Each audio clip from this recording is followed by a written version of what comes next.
ففضلهم إلى الله إن الله بصير بالعباد.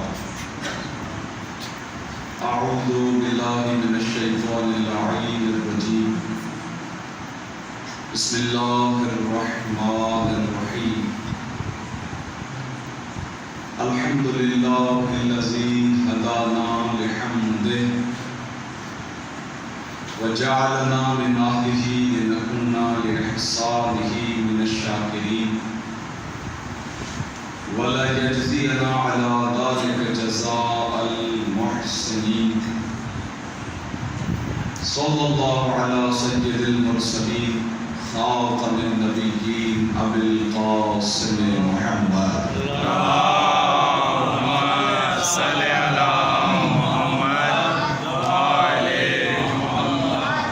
وعلى أهل بيته الطيبين الطاهرين لا سيما بقية الله في الأرضين. روحي وأرواح العالمين لتراب مقدمه الفداء واللعنة الدائمة على أعدائهم أجمعين من يوم عذابتهم إلى قيام يوم الدين. أما بعد فقد قال الله تبارك وتعالى في كلامه المجيد وفرقانه الحميد. بسم الله الرحمن الرحيم. وما أرسلناك إلا رحمة للعالمين. صلوات اللهم صل على محمد وآل محمد. اس سے بھی بہتر درود ہدیہ کرتے ہیں محمد وآل محمد. اللهم صل على محمد وآل محمد. اذان گرامی قدر مکتب محمد و آل محمد میں خوشی کے اس پرمسرت موقع پر آپ حاضرین کی خدمت میں ہدیہ تبریک اور مبارکباد پیش کرتا ہوں، اور پھر ہم سب مل کر ہمارے مولا و آقا حضرت امام زمانہ عجل اللہ تعالی فرجہ شریف کی بارگاہ میں ہدیہ تبریک اور مبارکباد پیش کرتے ہیں کہ وہ سب سے زیادہ اس بات کے مستحق اور قابل ہیں کہ انہیں ان دو ہستیوں کی ولادت و سعادت کی مبارکباد پیش کی جائے.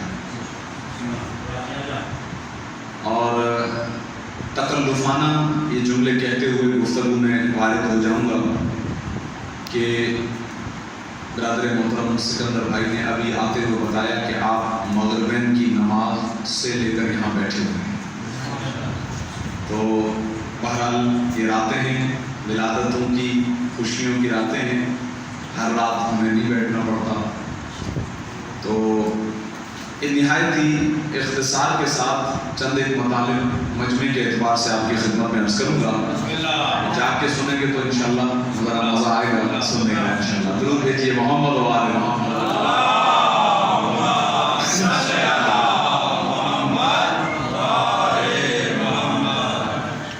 پروردگار عالم کے بیش بہا احسانات ہیں، اتنے احسانات ہیں اس کے کہ اس نے خود قرآن میں ارشاد فرمایا کہ ان تعدوا نعمت اللہ لا تحصوها. اگر تم ان نعمتوں کو شمار کرنا چاہو تو یہ تمہارے بس کی بات نہیں ہے، تم انہیں شمار نہیں کر سکتے. وہ خدا کی تمام نعمتیں جو بھی اس نے عطا کی ہیں، ان نعمتوں میں سے سب سے بڑی نعمت ولایت محمد و آل محمد ہے کہ اللہ نے ہمیں محمد و آل محمد جیسی ہستیاں عطا فرمائی ہیں اور ان کی محبت کو ہمارے دلوں میں رکھا ہے. 1400 سال کے بعد آج پروردگار عالم نے یہ توفیق عطا فرمائی، یہ نصیب بنایا ہمارا کہ ہم ان کی خوشیوں میں خوشیاں منا رہے ہیں. یہ شرف ہمیں خدا نے عطا فرمایا. اس نعمت پر جتنا شکر ادا کیا جائے کم ہے، بلکہ شاید شکر ادا کرنا ممکن ہی نہ ہو. لیکن چونکہ پروردگار عالم نے ارشاد فرمایا ہے قرآن میں کہ لَإِن شَكَرْتُمْ لَأَزِيدَنَّكُمْ، اگر تم میری نعمتوں کا شکریہ ادا کرتے رہو گے تو میں تمہاری نعمتوں میں اضافہ کرتا رہوں گا. اہل بیت کی مودت اور ولایت جو عطا کی ہے پروردگار عالم نے ہمیں، اس ولایت، اس مودت اور اس محبت کے شکریہ کے طور پر یہ جشن ہم منا رہے ہیں، اور منا کر خدا کی بارگاہ میں شکر ادا کر رہے ہیں۔ اس کا نتیجہ یہ ہوگا کہ پروردگار عالم اس محبت میں دن بدن اضافہ کرتا جائے گا، اضافہ ہوتا جائے گا۔ ایک مرتبہ درود ہدیہ کیجیے محمد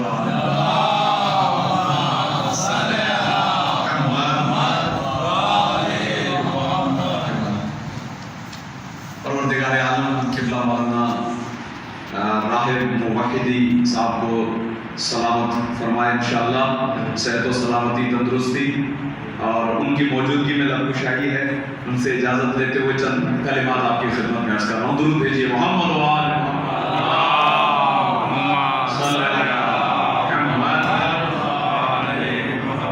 تو عرض کر رہا تھا کہ پروردگار عالم کے احسانات ہیں، انہی احسانات میں سے ایک احسان اس نے یہ کیا کہ ہمیں اس گھر میں پیدا کیا ہے، ہمارا تعلق ایسے گھرانے سے رکھا، ہمارا رشتہ ایسے خاندان سے جوڑا کہ جن پر اس کی خصوصی عنایتیں تھیں، اور وہ عنایتیں یہ تھی کہ اس نے ہمیں اہل بیت کی محبت عطا کی ہے۔ یہ اسی کا اثر ہے کہ آج میں اور آپ یہاں پر جمع ہیں اور اپنے زمانے کے امام کی بارگاہ میں ان کے اجداد کی ولادت با سعادت کا جشن منا رہے ہیں۔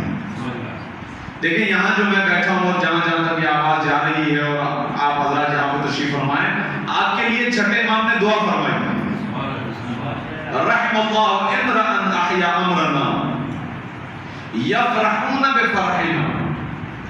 امام فرماتے ہیں کہ خدا اس شخص پر رحمت نازل فرمائے کہ جو ہمارے امر کو زندہ کرتا ہے۔ پھر امام نے وضاحت فرمائی، اس امر کو زندہ رکھنے سے مراد یہ ہے کہ اگر ہم خوش ہوتے ہیں تو ہمارے ماننے والے بھی خوش ہو جاتے ہیں۔ تو ہم جو خوشی منا رہے ہیں کیونکہ آج اہل بیت خوش ہیں، زمانے کے امام خوش ہیں، جناب زہرا خوش ہیں، اس لیے کہ ان کے بابا کی ولادت کا دن ہے آج۔ دو ہستیوں کی ولادت ہے، اور میں آپ کی خدمت میں جملہ عرض کرتے ہوئے گفتگو کو آگے بڑھاؤں کہ انہی نعمتوں میں سے پروردگار عالم نے جو ہمیں بہترین نعمت عطا فرمائی ہے وہ یہ کہ جو نبی عطا فرمایا وہ بھی صادق ہے، جو امام عطا فرمایا وہ بھی صادق ہے، صادق عطا فرمائے ہیں۔ اور قرآن میں سورہ توبہ میں پروردگار عالم نے ارشاد فرمایا ہے کہ یا ایھا الذین آمنوا اتقوا اللہ، اے ایمان والو اللہ کا تقوی اختیار کرو، وَكُونُوا مَعَ الصَّادِقِينَ، اور اپنا رشتہ سچوں کے ساتھ جوڑ دو۔ جو سچے ہیں ان کے ساتھ اپنا رشتہ جوڑ لو، ان کے ساتھ ہو جاؤ۔ تو یہ میرا اور آپ کا شرف ہے کہ ہم سچوں کے ساتھ جڑے ہوئے ہیں، جن سچوں کی ولادت ہوئی ہے ہم ان سچوں کے جشن میں بیٹھے ہوئے ہیں۔ درود بھیجیے محمد و آل محمد۔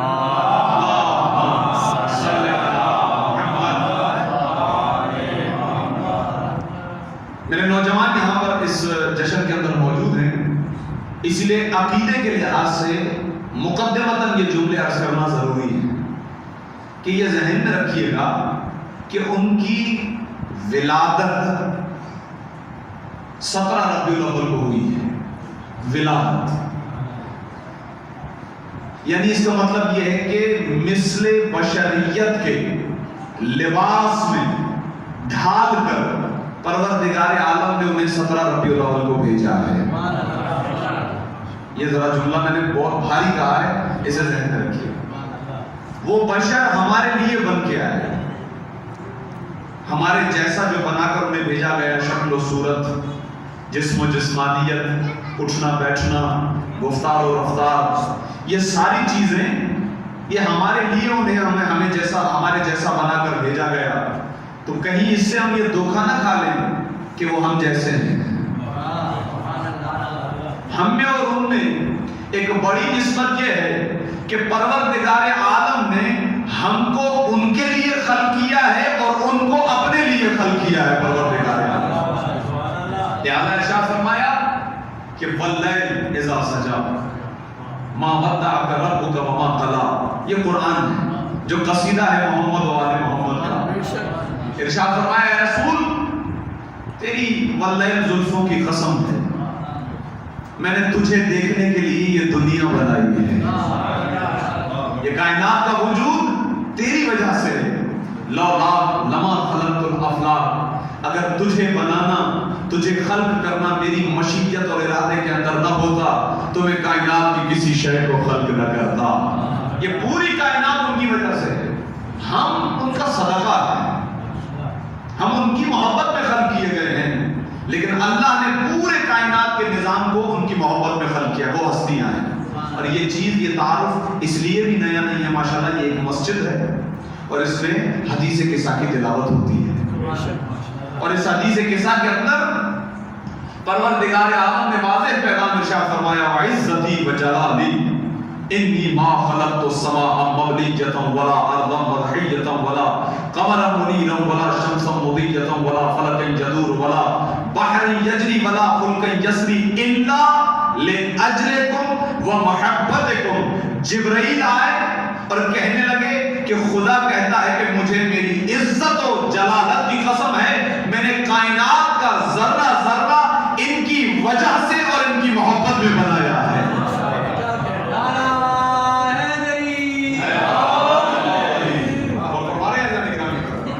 تو ہم کہیں اس دھوکے میں نہ پڑ جائیں کہ بھائی وہ بھی پیدا ہوئے ہیں، ہم بھی پیدا ہوئے ہیں، نہیں، ایسا نہیں ہے۔ ان کے بارے میں روایات بہت سخت ہیں، وہ بہت پہلے خلق ہوئے ہیں۔ اب یہ پہلے بھی سمجھانے کے لیے رسول اسلام نے ارشاد فرمایا اول ما خلق اللہ نوری، اللہ نے سب سے پہلے میرے نور کو خلق کیا ہے۔ اچھا، سب سے پہلے کیا مطلب؟ توجہ ہے آپ حضرات کی؟ لیکن خدا کی جتنی بھی مخلوقات ہیں ان مخلوقات میں سے ایک مخلوق ہے زمانہ۔ زمانہ بھی خدا کی مخلوق ہے۔ رسول فرما رہے ہیں اول ما خلق اللہ نوری، میں وہ ذات ہوں کہ سب سے پہلے جس کے نور کو اللہ نے خلق کیا ہے۔ اب یہ تب کب جب یہ سب سمجھانے کے لیے جب زمانہ بھی نہیں تھا رسول اسلام کی ذات گرامی موجود تھی۔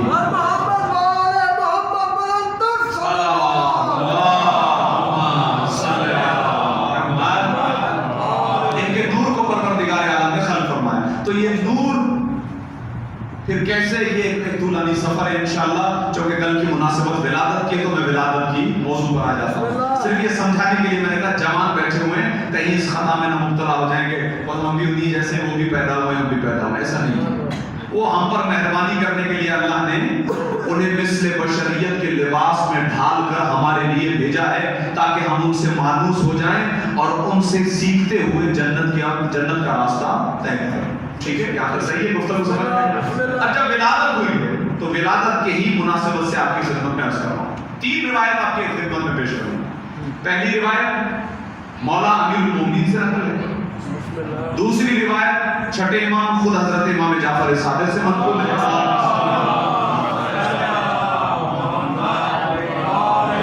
اور تیسری روایت جو ہے وہ روایت حضرت امام موسیٰ کاظم سے روایت۔ یہ 3 روایت ہیں جن پر آج کا جشن ہے۔ اچھا، چونکہ میرے برادران یہاں پر مسجد میں بیٹھے ہیں، مسجد کا حق یہی ہے کہ کل کے دن کی امید ہے انشاءاللہ ہو سکتا ہے آپ سے آپ کی طرف کسی نہ کسی ذریعے سے پیغام پہنچ چکے ہو، پھر بھی عرض کرتا ہوں کہ کل کا دن بڑی اہمیت کا ہے ہمارے لیے، عید کا دن ہے کل، بطور عید منانا ہے اسے۔ کل کی بہت زیادہ عبادتیں جن میں سب سے پہلے غسل کرنا بڑی عبادت ہے، کل کا روزہ رکھنا معصوم کی روایت کے مطابق 4 دن سال میں ایسے ہیں جن کے استحباب کو کوئی عبادت نہیں پہنچتی ہے، 4 روزے، ان میں سے ایک 17 ربیع الاول کا روزہ ہے۔ اس روزے کی فضیلت میں معصوم روایت فرماتے ہیں کہ جو یہ روزہ رکھتا ہے پروردگار عالم اسے 1 سال کی عبادت کا ثواب عطا فرماتا ہے۔ تو روزہ بھی ہے، اور وہ افراد جن کا کوئی قضا روزہ باقی رہ گیا ہے وہ جب روزہ رکھیں گے تو قضا کے روزے کی نیت کریں گے، مستحب روزے کی نیت نہیں کریں گے، ہاں لیکن ساتھ ساتھ امید رکھیں گے خدا سے کہ پروردگار قضا روزہ بھی اتر جائے، ثواب روزے کا بھی عطا ہو جائے۔ یہ دونوں چیز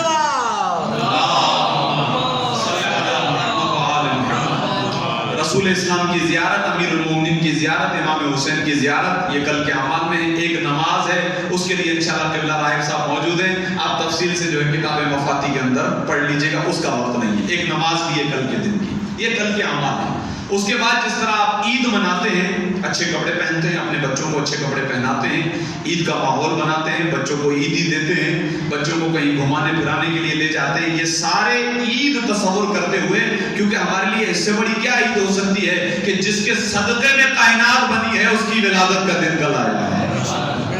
اس سے بڑی کیا عید ہو سکتی ہے؟ تو رسول اسلام کی ولادت، پہلی روایت جو میں آپ کی خدمت میں عرض کر رہا ہوں وہ چھٹے امام کی ہے۔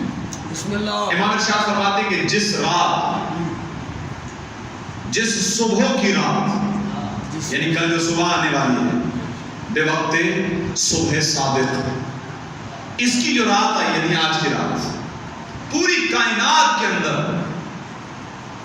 عجیب و غریب واقعات رونما ہوئے، پوری کائنات کے اندر جب رسول کی ولادت ہونے والی تھی۔ پہلی نشانی چھٹے امام نے ارشاد فرمائی، کہا کہ وہ بت جو پوری دنیا میں جہاں جہاں رکھے ہوئے تھے، بت، لوگ بتوں کی پوجا کرتے تھے، رسول کی ولادت کا جیسے جیسے وقت قریب آتا گیا، بت منہ کے بل زمین پر گرتے رہے۔ پوری دنیا میں جہاں بھی بت تھے وہ سارے بت زمین پر منہ کے بل گرتے رہے، یعنی اگرچہ وہ بے جان تھے لیکن گر کے اقرار کر رہے تھے کہ ہمیں بھی جس کی محبت میں خلق کیا گیا ہے اب وہ آ گیا ہے۔ بت گرے۔ یہی روایت میرے مولا علی سے بھی نقل ہے، لیکن چھٹے امام نے ارشاد فرمایا، قریش کا ایک شخص تھا جس کا نام تھا عمرو بن امیہ، یہ بہت عقل مند شخص تھا اور لوگوں کو حالات بتایا کرتا تھا ستاروں کو دیکھ کر۔ اس نے کہا تھا کہ جو آسمان میں ستارے موجود ہیں، جن ستاروں کو دیکھ کر تم گرمی کا اندازہ لگا لیتے ہو، سردی کا اندازہ لگا لیتے ہو، موسم بتاتے ہو اور اپنے کام کاج کرتے ہو، وہ ستارے وہ ہیں کہ جن سے تم ہدایت حاصل کرتے ہو۔ اگر ان ستاروں، توجہ ہے آپ حضرات کی، اگر ان ستاروں میں سے کوئی ستارہ ٹوٹ کر زمین پر گر جائے تو سمجھ جانا کہ انسانیت ہلاک ہونے والی ہے اور وقت آخر آ چکا ہے۔ اچھا بھائی، یہ باتیں اس نے کہاں پڑھی؟ یہ سوال تو ہے۔ تو بات یہ ہے کہ جو گزشتہ آسمانی کتابیں آ رہی تھی، ان کتابوں کے اندر یہ چیزیں موجود تھی جو قیامت کی نشانیاں تھیں۔ اس نے کہا کہ لیکن اگر ان ستاروں میں سے کوئی ستارہ زمین پر نہ گرے بلکہ اس کے بجائے کچھ اور ستارے زمین میں نمایاں ہو، آسمان میں نمایاں چمکتے دکھائی دیں اور کچھ اور ستارے، تو سمجھ جانا کہ اس زمین پر کوئی ایسا واقعہ ہونے والا ہے کہ جو اس سے پہلے کبھی نہیں ہوا۔ یہ نشانی ہے رسول اسلام کے آنے کی۔ کچھ سے دیکھیں ذرا خشک ہو گئی یہ بات، مجھے لگ رہا ہے ستارے جو ہیں وہ اپنی جگہ پر رہیں، کچھ اور ستارے آ جائیں اور وہ چمکنے لگے تو سمجھ جانا کہ زمین پر کوئی اور واقعہ ہونے والا ہے۔ اچھا، یہ ایک اشارہ۔ دوسرا کیا؟ 1000 سال سے ایک آگ جلائی گئی تھی فارس میں، ایران میں، آتش کدہ تھا وہاں پر، اور لوگ اس آتش کدے کی، اس آگ کی عبادت کر رہے تھے 1000 سال سے۔ ایک سیکنڈ کے لیے بھی وہ آگ بجھی نہیں تھی، لیکن جس رات رسول کی ولادت ہوئی وہ آگ خود بخود بجھ گئی۔ جس رات رسول کی ولادت ہوئی وہ آگ بجھ جاتی ہے۔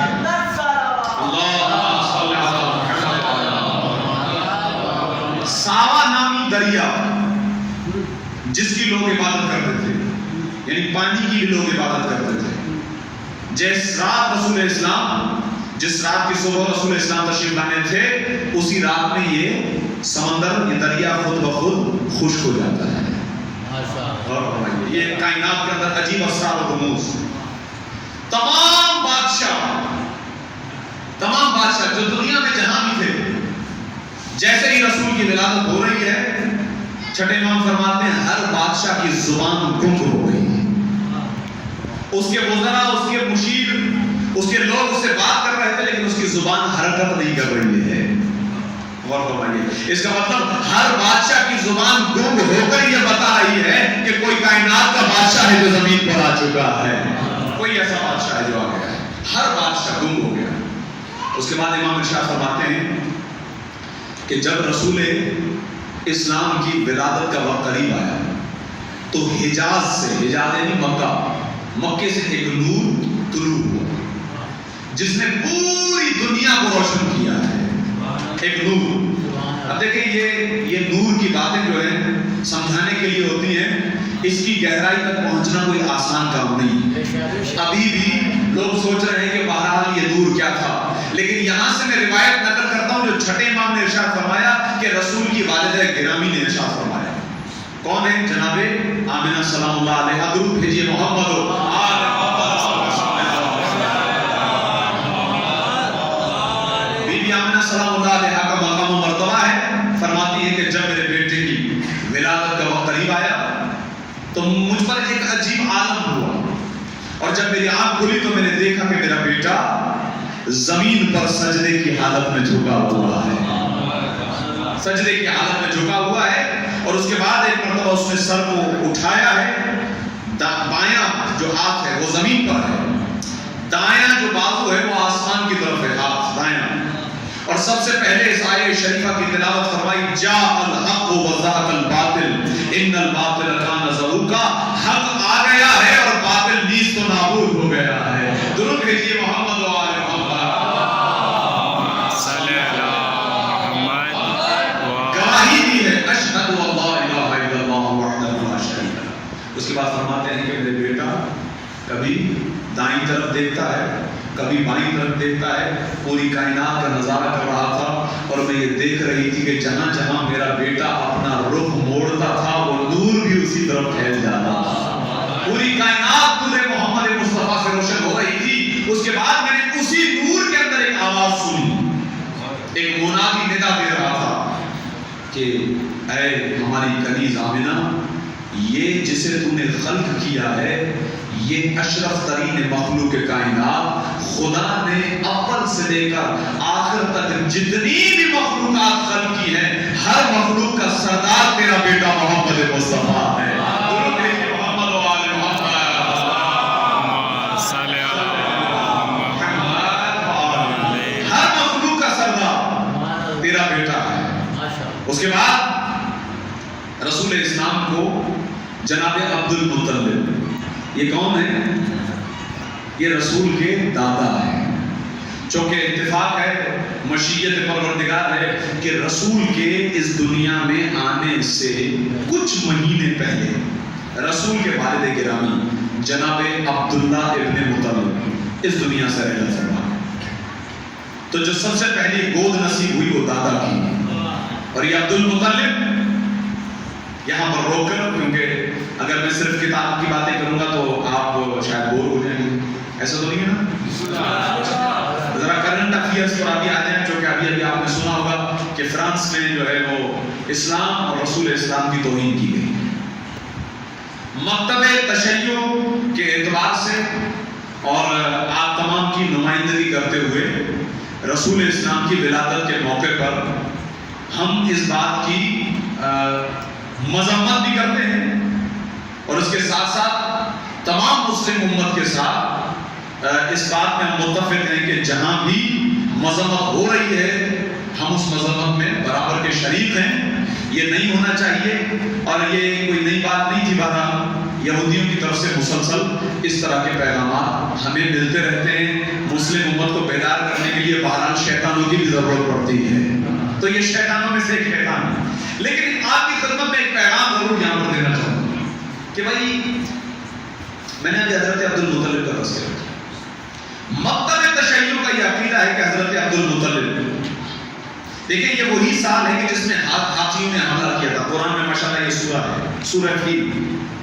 ہاتھیوں نے حملہ، ہاتھیوں سے بادشاہ ابرہ نے حملہ کیا خانہ کعبہ پر، اس کا ارادہ یہی تھا کہ خانہ کعبہ کو ختم کر دیں، اور جو میدان جنگوں سے بھاگ جاتے تھے ان کے آبا و اجداد بھی اس زمانے میں بھاگ گئے تھے، اس زمانے میں بھاگ گئے تھے، صرف ایک خاندان وہاں پر ٹکا رہا، اور وہ کون سا خاندان ہے؟ خاندان ابو طالب ہے۔